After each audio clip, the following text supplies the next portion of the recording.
All right, it's time to talk about something super important for women's health: cervical cancer screening. Don't worry, I'll keep it simple.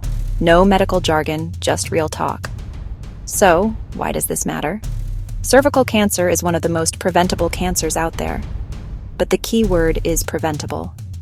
That's only possible if you actually get screened. For decades, the go-to test has been the PAP test, or pap smear. If you've ever had one, you know the drill. A quick visit to the clinic, a little bit of discomfort, and you're done. Pap tests look for abnormal cells on the cervix before they turn into cancer.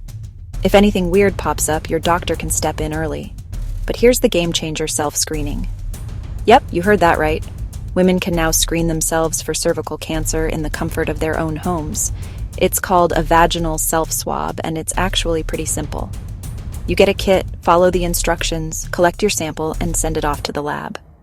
No awkward clinic visits. No taking time off work. No excuses. Let's break down why this is such a big deal. First, self-screening gives you control. You decide when and where to do it.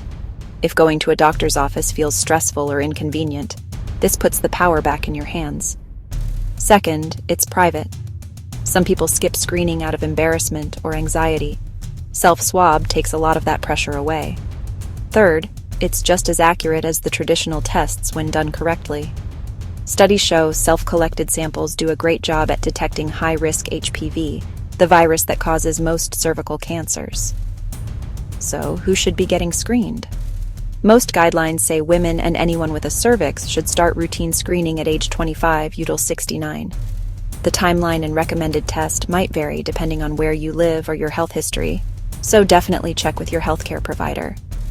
But remember, skipping screening doesn't mean skipping risk. Early detection is everything.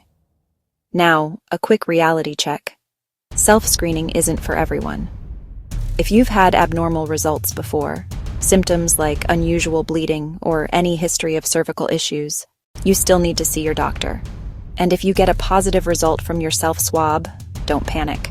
Just follow up as recommended. Here's the bottom line. Screening saves lives. Whether you choose a pap test at your doctor's or a self-swab at home, what matters is that you do it.